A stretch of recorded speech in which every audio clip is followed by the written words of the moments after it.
What's up, everybody? Welcome to another one of my movie reviews. The movie I'm about to review today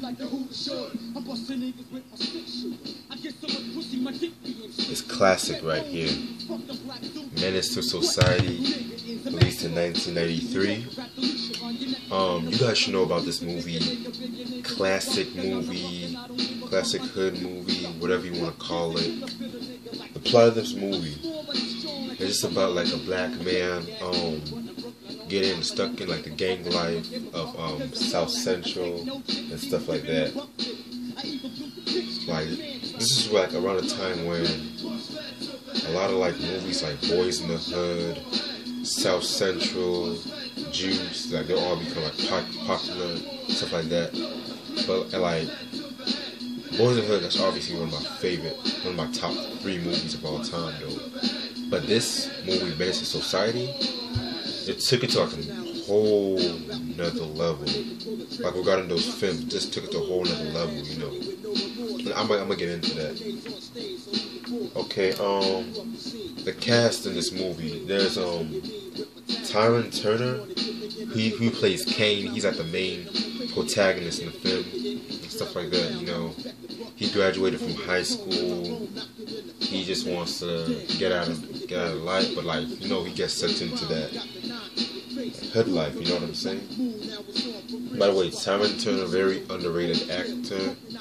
I'm surprised he's not even on more movies like that, you know.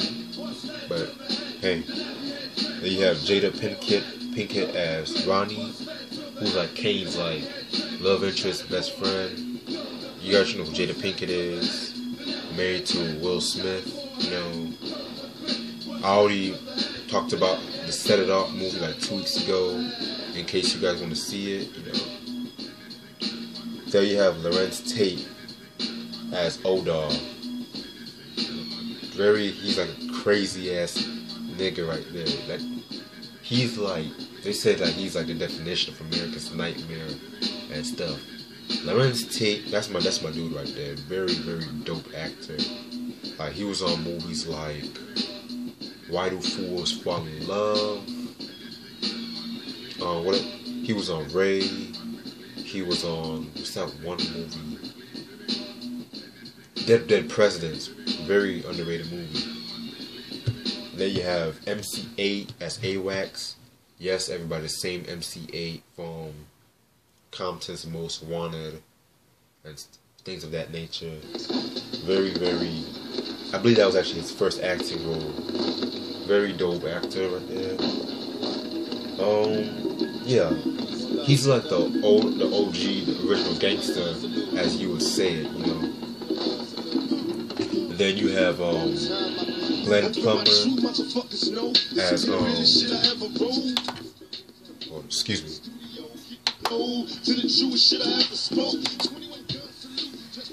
Then you have like Glenn Plummer as Purnell. He's Ronnie's son, baby daddy, and stuff like that. Like, he got arrested, I think, over some BS. I forgot what he got arrested for. He's like, I think, the dude that really taught Kane about life as I saw the movie and stuff like that. And although he was like in like 1 or 2 scenes, like, this is like role in the movie was really like had an impact on Kane, but like Ronnie doesn't really want anything to do with him, but she has to do that just for the kid, you know. Then you have Clifton Powell as Chauncey. Clifton Powell, another dope actor. You know, Chauncey, he's like another one of those crazy ass motherfuckers and stuff like that. Shit. Clifton Powell, you know, he was on movies like, a lot of people know him as Pinky from like Next Friday and Friday After Next. And I believe he was also on Raid 2, yeah, of course, and also on Dead Presidents with Larentz Tate. So then you have what's that other dudes? There's a lot of actors, so I'm just going to say the most. There's Marilyn Coleman as Kane's grandmother, Arnold Johnson, that's Thomas Lawson, Kane's grandfather, very good actor, Saphir as Harold Lawson. Saphir, he's a West Coast MC. I believe he was a member of the Digital Underground and stuff like that. There was Samuel Jackson was in the movie as Kane's father. Like, this is like, you know, Samuel Jackson, everyone knows him. He's like he was like really getting into like getting recognized around the time, because he was in movies like Juice, I believe, Strictly Business, but not many people recognized him until like Pulp Fiction, which was released like a year after this one. It was Too Short was in the movie as Lulop. Too Short, West Coast legend. Charles S. Dutton as Mr. Butler, who was like, I believe he was a teacher of, I think Harold's teacher, yeah. Charles S. Dutton, very good actor. I love his show back in the day, Rock. That was on Fox for like 3 years. There's I think Yo-Yo was also on the movie too. Pooh Man was in the movie. And yeah. Okay, you guys know how I do. I always do like a little trivia before I show you guys my favorite scenes. Now, you know, everyone knows that Tupac and Spice One was originally supposed to be in a movie and stuff like that. But I believe that Tupac had like a falling out with the Hugh brothers, the directors of the movie, and so it was reported that he actually beat them up and stuff like that. I'm gonna show you guys the video. I'm gonna post a link to all that. And Spice One was that Tupac was supposed to play Sharif, Spice One was supposed to play Kane and stuff like that. I don't know why they replaced Spice One though. I mean, what else? So that's when like Larentz Tate and Tyrin Turner came about. Okay, what else? There was also like, this also was one of the movies that said fuck about 300 times though. And that's like one, you know, like one of those movies that set the record for saying fuck. I believe Scarface holds the most record. I believe. I could be wrong. But getting back to the movie, like I said before, classic movie. It's like gritty. It's sad. It's funny. It's like it has some of those like gross scenes at times and stuff like that. Like if you're a fan of like early '90s gangster movies, like Boys in the Hood, Juice, things of that nature, you'll most definitely love this movie. Now I'm gonna tell you guys some of my favorite scenes. Alright, the first scene when they're like in the convenience store, Kane and O-Dog, when they I believe like the Asian convenience store owner, he said something about he and his wife are always like getting mad because Kane and O-Dog, you know how certain stores, they always get mad or they always act suspicious when like an African American gets in the store, stuff like that, So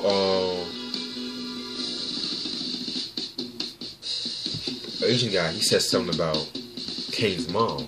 I mean, not Kane, O-Dog's mom. O-Dog just went crazy. He shut up the whole place, shot the owner, shot his wife. Like crazy scene. By the way, though, like I believe Ice Cube made a song about that certain situation, called Black Korea and stuff like off his Death Certificate album, classic album, by the way.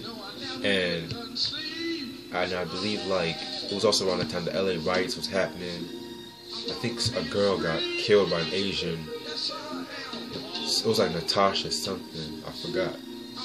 I forgot her last name, but she actually got killed by the Asian convenience store owner. So that scene was very poignant in many ways. Then there's also the scene where like Cade had like this flashback of his dad, stuff like that, played by Samuel Jackson, and like Samuel Jackson character, one of his like dudes he was playing cards with owed him some money. And so like he said like, fuck you, me, you ain't got my money, da da da. And next thing you know, he pulled out his gun. This nigga said, what you supposed to do? You Ron O'Neal, suck my dick. And bam, bam, he just shot him and stuff like that. And like all of a sudden Kane saw it, and that's like had like an effect on him as well. What up? There's also this one scene I personally like when like Kane, O-Dog, and AWACS plan to kill the dude that shot at Kane, and shot Kane and his friend and stuff like that. And like Kane and O-Dog shot him, and next thing you know, the Kane shooter, he was still alive and stuff like that, trying to find some help. AWACS came out of nowhere saying, "Hey bro, you need some help." Bam, and stuff like that. I love MC8 on that role. Then Ronnie there's a scene where Ronnie catches Kane teaching her son how to use a gun, stuff like that. And you know Ronnie, she didn't want to be caught up in that thug life anymore since like she had a son. Since she had a son, right? And because you know you have to set a good example no matter what. And so there you go. And there's a couple more scenes I like, 3 more scenes where Chauncey was dealing with a car dealer, this white car dealer. And I think the white car dealer, you know how he was scared to come over to that area of town, stuff like that. And Chauncey just like basically punks him out, basically, shit like that. Another scene was an O-Dog. He shot like some crackhead and stuff like that, I think over some money, and this nigga said he offered him some cheeseburgers, or then also he said he was gonna suck his dick, some weird shit like that. O-Dog just freaking shot him and jacked his cheeseburger. My all-time favorite scene, really all-time favorite scene, is the interrogation scene. When the detective played by Bill Duke, he what happened? He was interrogating Kane. I think it was over the convenience store robbery, stuff like that. And then you have to see. I'm not going to really tell the whole scene on that, because that's a scene you have to see for yourself. But like even the Boondocks even made a parody of that particular scene, and actually had like Bill Duke playing that scene, which I found like really dope and stuff like that. Like those are my like favorite scenes in the movie. Like one thing I've really noticed about this, like if you're like a Grand Theft Auto fan, you'll really notice that like it kind of like reminds you of Menace Society in terms of like some of the character designs and stuff like that. And by the way, let me get to the soundtrack.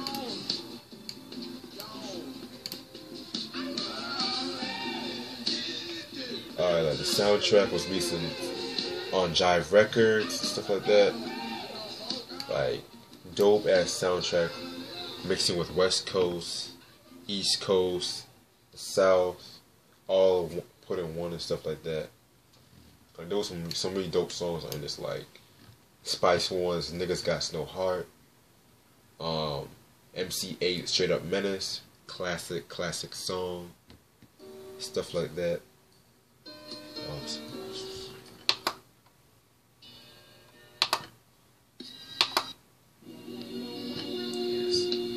Like MC8's Straight Up Menace, that's like a really classic song, and also that's like the main theme song of the movie. And In my opinion, though, that's like one of the few movie theme songs that actually like fit the movie. Because you have those like other movie theme songs where it doesn't really like fit the movie at all, like in terms of like lyrics and stuff like that. Where this movie like really does fit the movie. What else?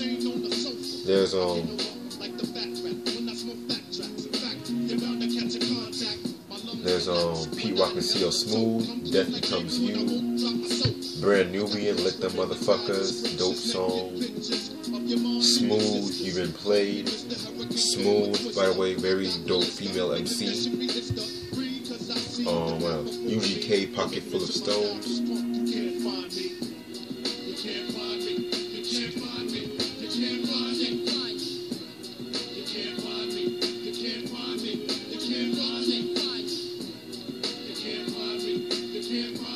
Like I said, UGK, Pocket Full of Stones, the Port Arthur remix. UGK, legendary hip hop group. I'm not gonna front. Rest in peace to Pimp C. The Lynch Mob, Gorillas Ain't Gangsters. I love the Lynch Mob like crazy. And there's also some like songs that are on here, but they're not really on like the soundtrack. For some reason, like R. Kelly and Public Announcement, Honey Love. Marvin Gaye's Got to Give It Up. Marvin Gaye, I Got to Give It Up. What else?